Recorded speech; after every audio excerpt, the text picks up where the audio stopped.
Certains qui faisaient face à des difficultés financières, sans explication, ont commencé à voir la provision arriver après avoir établi des principes spirituels dans leur foyer. La présence de Dieu n'est pas un concept abstrait, c'est une réalité tangible qui peut transformer complètement l'atmosphère d'un foyer. Lorsqu'un foyer est véritablement consacré, il y a des signes indéniables. La paix devient évidente, l'unité familiale se renforce, la provision coule de manière surnaturelle et les attaques de l'ennemi perdent leur pouvoir. Cela ne signifie pas qu'il n'y aura jamais de défis, mais la différence réside dans le fait que, dans une maison où Dieu règne, les problèmes n'ont pas le dernier mot. Philippiens 4,7 l'exprime ainsi. « Et la paix de Dieu, qui surpasse toute intelligence, gardera vos cœurs et vos pensées en Jésus-Christ. » Musique. Peu importe depuis combien de temps vous vivez dans un lieu sans l'avoir consacré, il n'est jamais trop tard pour le faire. L'invitation de Dieu reste valable. « Invoque-moi, et je te répondrai. » dit Jérémie 33,3. Si vous décidez d'agir aujourd'hui, si vous décidez d'ouvrir les portes de votre foyer à sa présence et d'établir son autorité dans chaque espace, vous ferez le premier pas vers une transformation profonde et irréversible. La question est, êtes-vous prêt à faire de votre foyer un sanctuaire où la gloire de Dieu réside? Car lorsqu'un foyer est béni spirituellement de cette manière, la vie de ceux qui l'habitent change immédiatement. Ce qui était autrefois chaos se transforme en ordre. Ce qui était autrefois inquiétude se mue en confiance. Ce qui n'était qu'un simple lieu pour dormir devient un refuge de paix, de joie et de communion avec le Créateur.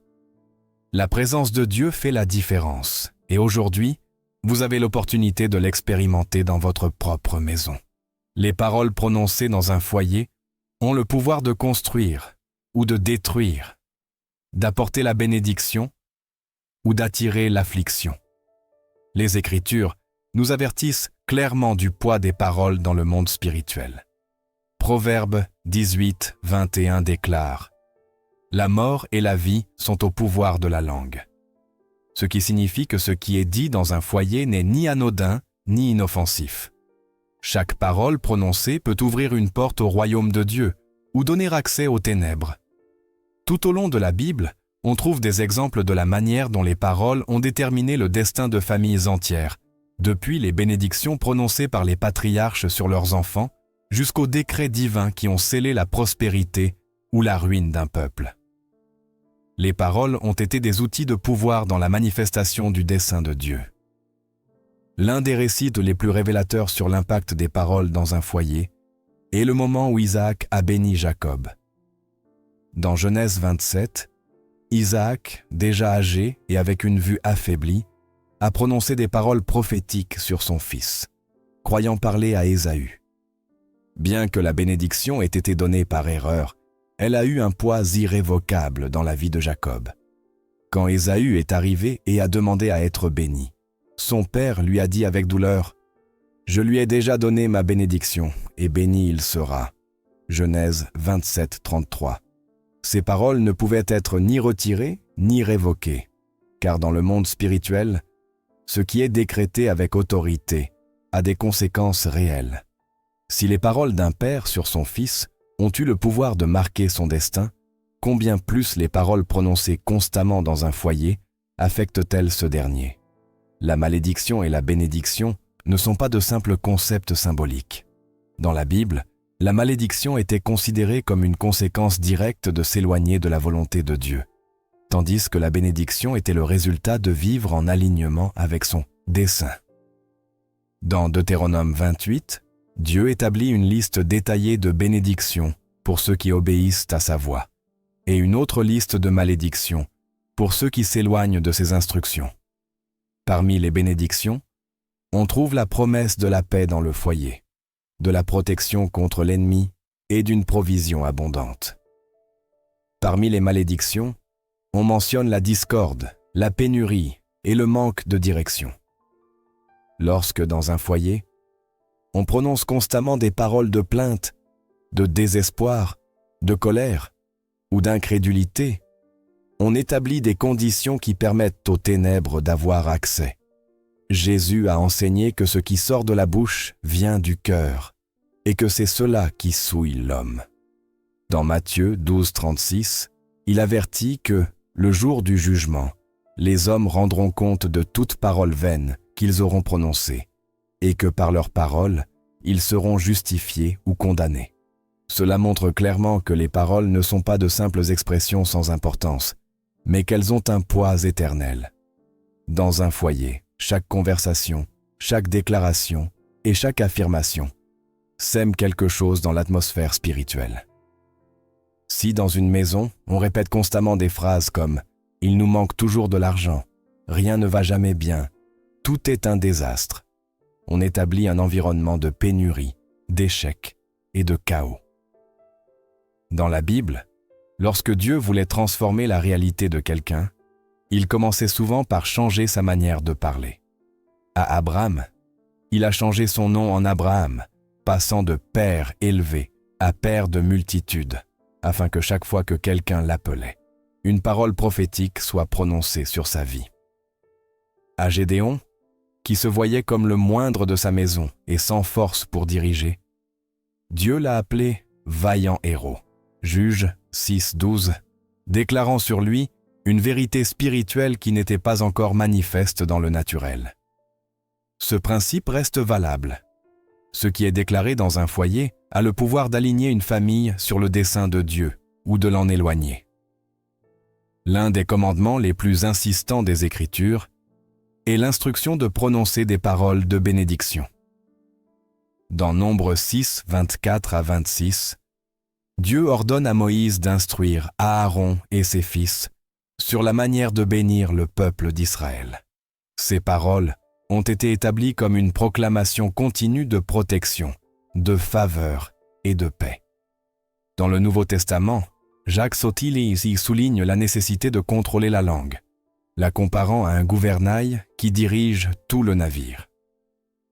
Jacques 3:10 avertit que de la même bouche sortent bénédiction et malédiction, et appelle à ce que cela ne soit pas ainsi parmi les enfants de Dieu. Lorsque Jésus guérissait les malades, ressuscitait les morts ou calmait la tempête, il ne le faisait pas avec des rituels compliqués ni de longues prières. Il le faisait avec des paroles pleines d'autorité. Il a dit « Lève-toi et marche » au paralytique, et son corps a été guéri. Il a dit « Lazare, sors » et le mort est revenu à la vie. Il a dit « Tais-toi, calme-toi » à la tempête, et la mer s'est apaisée. Les paroles de Jésus avaient un impact immédiat, parce qu'elles étaient en totale harmonie avec la volonté du Père. La manière dont on parle, dans un foyer, reflète le niveau de foi et d'autorité spirituelle qui y règne.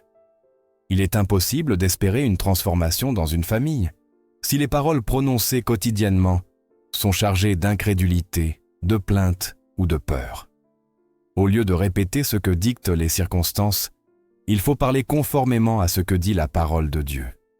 S'il y a de la pénurie, il faut proclamer la promesse de Philippiens 4:19. « Mon Dieu pourvoira à tous vos besoins selon sa richesse, avec gloire, en Jésus-Christ. » S'il y a des conflits, il faut déclarer la paix qui surpasse toute intelligence, mentionnée dans Philippiens 4:7.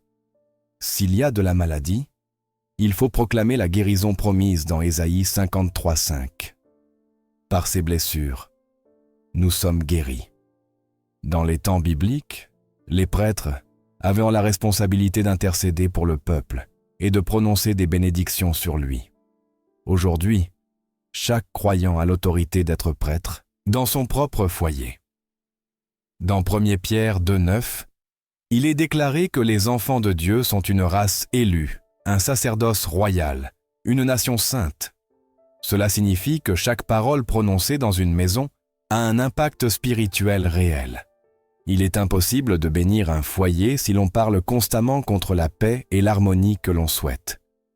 Un environnement de bénédiction ne se construit pas uniquement avec de bonnes intentions, mais avec l'application intentionnelle de principes spirituels. Jésus a enseigné que celui qui entend sa parole et la met en pratique est comme un homme prudent qui a bâti sa maison sur le roc.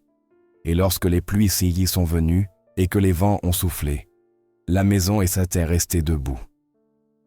Cependant, celui qui entend seulement mais n'applique pas est comme celui qui a bâti sur le sable, et sa maison s'est effondrée lorsque les tempêtes sont arrivées. L'ennemi cherchera toujours des moyens d'infiltrer ses mensonges dans un foyer, et il le fera souvent à travers les paroles prononcées sans réfléchir. C'est pourquoi les Écritures insistent tant sur l'importance de surveiller ce que l'on dit. Un foyer peut être entouré de difficultés extérieures, mais si à l'intérieur il y a des paroles de foi, de louange et d'espérance, il deviendra un refuge où la présence de Dieu apportera force et victoire. L'atmosphère spirituelle d'un foyer est façonnée continuellement par ce qui y est dit. Les paroles ne s'évanouissent pas dans l'air sans laisser de traces. Elles ont un impact réel dans l'environnement spirituel. Un foyer qui reste constamment dans la bénédiction est un foyer où les paroles sont alignées sur la volonté de Dieu, où chaque conversation est une opportunité d'édifier et où la présence du Seigneur se manifeste dans chaque recoin. Depuis les temps anciens, Dieu a instruit son peuple sur l'importance de maintenir la pureté non seulement dans le cœur, mais aussi dans les lieux où ils habitent. La présence d'objets qui ne glorifient pas Dieu a été signalée dans les Écritures comme une porte ouverte à l'oppression spirituelle. Dans Actes 19, verset 19, il est relaté que beaucoup de ceux qui pratiquaient des arts occultes ont apporté leurs livres et les ont brûlés devant tous, montrant que certains objets peuvent être plus que de simples possessions. Ils peuvent être des points de contact avec le monde spirituel. Il ne s'agit pas de superstition ni d'exagération, mais d'un principe spirituel qui se répète tout au long de la Bible. Lorsque Dieu a appelé son peuple vers la terre promise, il leur a averti de ne prendre aucun objet des nations qui pratiquaient l'idolâtrie. Dans Deutéronome 7, 25 à 26, Dieu ordonne « Vous brûlerez au feu les images taillées de leurs dieux. Tu ne convoiteras pas l'argent ni l'or qui s'y trouve, et tu ne le prendras pas pour toi, de peur que tu ne sois pris au piège. Car c'est une abomination pour l'Éternel, ton Dieu. Tu n'introduiras pas une chose abominable dans ta maison, de peur que tu ne sois anathème comme elle. Tu l'auras en horreur, tu l'abomineras, car c'est un anathème. » Cela montre que certains objets peuvent contaminer un foyer et entraîner des conséquences spirituelles. Dans l'histoire d'Achan, relatée dans Josué 7, on voit comment une simple possession mal acquise peut apporter une malédiction à toute une maison. Dieu avait ordonné qu'après la conquête de Jéricho, rien du butin ne devait être pris. Mais Achan a désobéi et a caché dans ses affaires un manteau babylonien, de l'argent et de l'or. Lorsque le peuple d'Israël a subi une défaite inexplicable dans la bataille contre Haï, Josué a cherché la direction de Dieu et a reçu une révélation choquante. Il y avait un anathème au milieu du campement. Dieu a dit dans Josué 7,13 « Lève-toi, sanctifie le peuple et dis « Sanctifiez-vous pour demain, car ainsi parle l'Éternel, le Dieu d'Israël. Il y a de l'anathème au milieu de toi, Israël.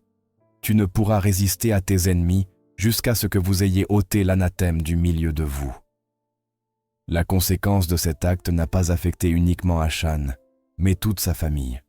Cela enseigne que ce qui entre dans un foyer peut déterminer son destin spirituel. Dans le monde actuel, de nombreuses maisons sont remplies d'objets qui ne glorifient pas Dieu. Et bien qu'ils semblent inoffensifs, ils peuvent devenir un obstacle à la présence du Seigneur. La Bible enseigne qu'on ne peut servir deux maîtres. Un foyer où coexistent des éléments qui déshonorent Dieu avec une vie de prière et de quête spirituelle est un foyer divisé. Dans 1 Corinthiens 10, 21, il est averti. « Vous ne pouvez boire la coupe du Seigneur et la coupe des démons. Vous ne pouvez participer à la table du Seigneur et à la table des démons. » Il est nécessaire de discerner ce qui a été permis dans le foyer, ce qui peut affecter l'atmosphère spirituelle et ce qui doit être éliminé pour que la bénédiction coule sans interruption. Dieu a établi des principes de sanctification qui s'appliquent non seulement au cœur, mais aussi au lieu où l'on vit. Dans le temple de Jérusalem, tout objet qui n'était pas consacré à Dieu ne pouvait y demeurer, car la présence du Seigneur exigeait la pureté. Dans le Nouveau Testament, Paul enseigne que les croyants sont maintenant le temple du Saint-Esprit. Première épître aux Corinthiens 6,19. Mais ce principe peut également s'appliquer au foyer où résident ceux qui ont été appelés par Dieu. Si le corps est un temple, le foyer doit aussi refléter un environnement où Dieu est le bienvenu. Dans le livre des Actes, lorsque Paul est arrivé à Éphèse, la prédication de l'Évangile a apporté une grande transformation à la ville. Ceux qui avaient pratiqué la magie et d'autres pratiques occultes ont décidé non seulement d'abandonner ces coutumes, mais aussi de détruire tout objet qui y était lié. Acte 19, verset 19, décrit comment beaucoup de ceux qui avaient pratiqué la magie ont apporté leurs livres et les ont brûlés devant tous. Ils ne les ont ni vendus ni donnés, mais détruits, montrant que ce qui ne glorifie pas Dieu n'a pas sa place dans la vie du croyant, ni dans son foyer. L'ennemi a toujours cherché des moyens de s'infiltrer dans les foyers, et l'une des manières dont il le fait est à travers des choses qui semblent inoffensives, mais qui peuvent être des véhicules d'oppression. Dans l'histoire d'Israël, chaque fois que le peuple permettait l'entrée d'idoles et d'objets liés à l'idolâtrie, il finissait par s'éloigner de Dieu et subir les conséquences de sa désobéissance. Dans Juges 6, lorsque Gédéon a été appelé par Dieu, la première chose qu'on lui a ordonné de faire a été de détruire l'autel de Baal que son père avait dans sa maison et de couper l'image d'Achéra. Ce n'est qu'après avoir détruit ces objets que Dieu l'a utilisé comme un instrument de délivrance pour son peuple. La purification spirituelle d'un foyer n'est pas un acte superstitieux, mais une décision consciente de consacrer chaque espace à Dieu. Dans l'Ancien Testament, lorsqu'un prêtre entrait dans le temple, il devait s'assurer que tout était consacré. Si quelque chose d'impur entrait, la présence de Dieu ne se manifestait pas de la même manière. Ce principe reste pertinent. Si un foyer est un lieu de prière, d'adoration et de communion avec Dieu, il doit refléter cette réalité dans tout ce qu'il contient. La musique, les images, les livres et tout objet qui ne glorifie pas Dieu peuvent influencer l'atmosphère spirituelle d'un foyer. Dans Philippiens 4,8, il est enseigné « Au reste, frères, que tout ce qui est vrai, tout ce qui est honorable, tout ce qui est juste, tout ce qui est pur, tout ce qui est aimable, tout ce qui mérite l'approbation, ce qui est vertueux et digne de louange, soit l'objet de vos pensées. » Si ce principe s'applique aux pensées, il doit d'autant plus s'appliquer à ce qui est permis dans le foyer. Dieu a appelé son peuple à être différent. Dans 2 Corinthiens 6,17, il est exhorté « Sortez du milieu d'eux et séparez-vous, dit le Seigneur. Ne touchez pas à ce qui est impur, et je vous accueillerai. » La séparation de tout ce qui ne glorifie pas Dieu n'est pas une option, mais une nécessité pour ceux qui souhaitent expérimenter la plénitude de sa présence. Lorsque, dans une maison, on prend la décision d'éliminer ce qui déshonore Dieu, l'atmosphère change, la paix s'établit, et la bénédiction commence à couler de manière surnaturelle. Dans l'histoire d'Israël, chaque fois que le peuple décidait de se détourner des pratiques païennes et de se consacrer à nouveau au Seigneur, la restauration venait immédiatement. Dans 2 Rois 23, le roi Josias a trouvé le livre de la loi et, réalisant à quel point le peuple s'était éloigné, il a ordonné de détruire tous les idoles et autels dédiés aux faux dieux. En conséquence, Dieu a apporté un réveil à la nation. Ce même principe peut s'appliquer aujourd'hui, lorsqu'un foyer décide de se détourner de tout ce qui contamine et de se consacrer entièrement à Dieu. Il devient un lieu où sa présence se manifeste de manière tangible. La purification spirituelle d'un foyer est un acte d'obéissance et de foi. Il ne s'agit pas seulement de se débarrasser d'objets, mais d'établir un environnement où Dieu est au centre et où rien n'empêche la manifestation de sa gloire. Les Écritures sont claires sur l'importance de se détourner de ce qui n'édifie pas.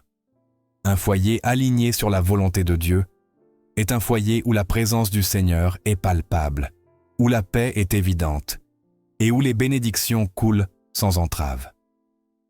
La présence de Dieu transforme les environnements et change les réalités.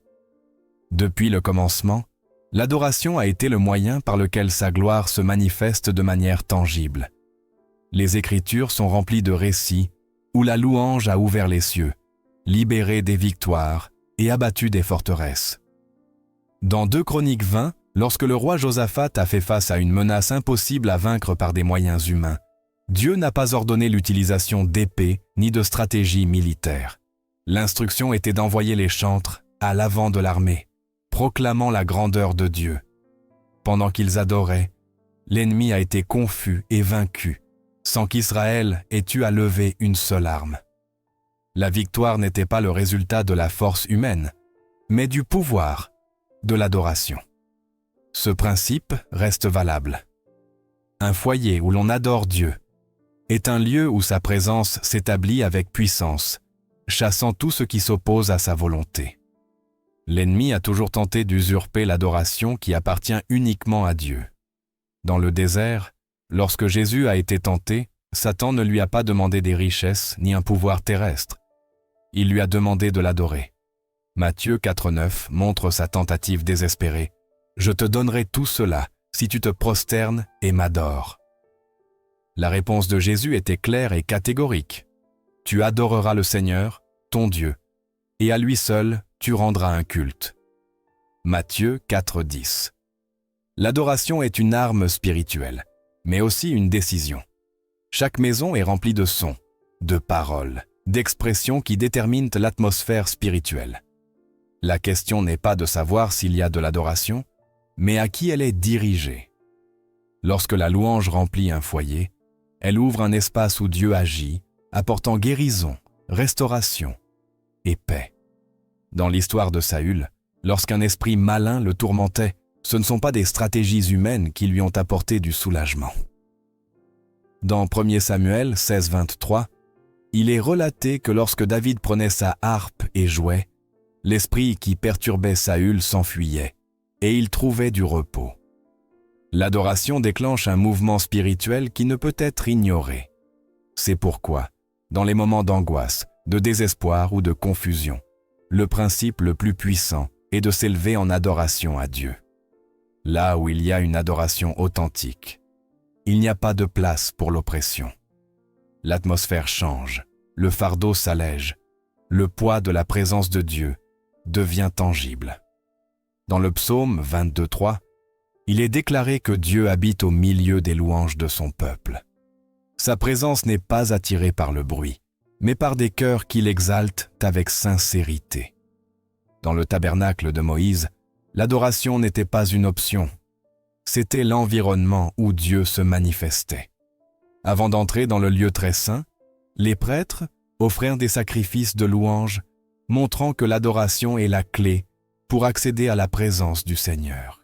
Dans le temple de Salomon, lorsque les Lévites ont entonné des louanges à Dieu, la gloire du Seigneur est descendue sous forme d'une nuée, au point que les prêtres ne pouvaient rester debout. 2 Chroniques 5 versets 13 à 14 le décrit ainsi. Lorsque les trompettes et les chants retentissaient à l'unisson pour louer et rendre grâce à l'Éternel, et qu'ils élevaient la voix avec des trompettes, des cymbales et d'autres instruments de musique, et qu'ils louaient l'Éternel en disant « Car il est bon, car sa miséricorde dure à toujours. » Alors la maison de l'Éternel, fut remplie d'une nuée, et les prêtres ne purent y rester pour accomplir leur service à cause de la nuée, car la gloire de l'Éternel avait rempli la maison de Dieu. L'adoration n'est pas seulement une expression extérieure, c'est une déclaration d'autorité dans le monde spirituel. Dans Actes 16:25, Paul et Silas étaient emprisonnés, les pieds enchaînés, avec un avenir incertain. Au lieu de se plaindre, ils ont commencé à chanter des hymnes à Dieu. À l'instant où leur adoration s'est élevée, un tremblement de terre a secoué la prison, et leurs chaînes se sont brisées. L'adoration a le pouvoir d'ouvrir des portes qui semblaient y fermées, et d'apporter la liberté là où il y avait auparavant de l'oppression. Lorsqu'un foyer se remplit d'adoration, les forteresses spirituelles s'effondrent et l'atmosphère change. Dieu a établi des principes inébranlables dans sa parole.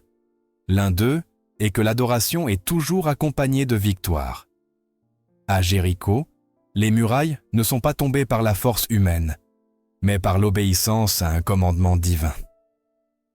Pendant 7 jours, les Israélites ont entouré la ville en silence, et le 7e jour, ils ont poussé un grand cri de louange. Josué 6:20 relate le moment où les murailles se sont effondrées, et la ville leur a été livrée. L'adoration n'est pas seulement une manifestation de gratitude, c'est une arme qui libère le pouvoir de Dieu dans le naturel et le spirituel. Dans la vie de Jésus, l'adoration était constante.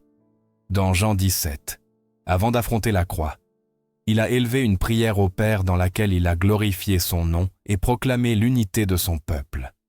À Gethsémane, dans le moment de plus grande angoisse, il s'est prosterné en adoration, remettant sa volonté au plan divin.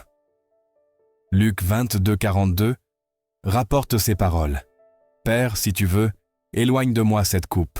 Toutefois, que ma volonté ne se fasse pas, mais la tienne. » L'adoration n'est pas seulement exalter Dieu dans les moments de joie, mais reconnaître sa souveraineté en tout temps. L'adoration véritable transforme ceux qui la pratiquent. Dans Ésaïe 6, le prophète a eu une vision du Seigneur assis sur son trône, entouré de séraphins qui proclamaient sa sainteté. À ce moment-là, Ésaïe a reconnu sa propre condition et a été purifié avec un charbon ardent pris sur l'autel. L'adoration ne laisse personne inchangé. Elle apporte la conviction, la sainteté et un changement profond dans l'esprit. Dans le Nouveau Testament, Jésus a enseigné sur la véritable adoration lorsqu'il a parlé avec la femme samaritaine près du puits.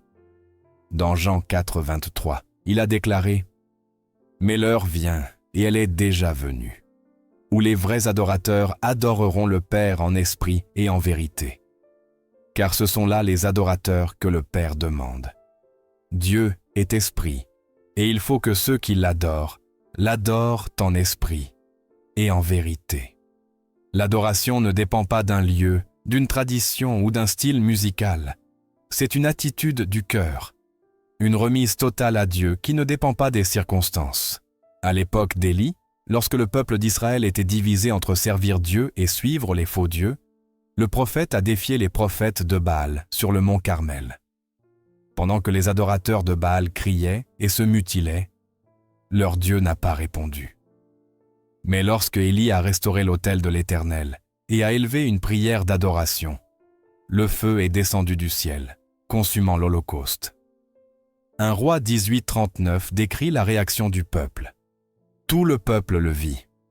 Il se prosterna et dit « L'Éternel est Dieu, l'Éternel est Dieu. » L'adoration véritable révèle le pouvoir de Dieu et démasque tout ce qui est faux.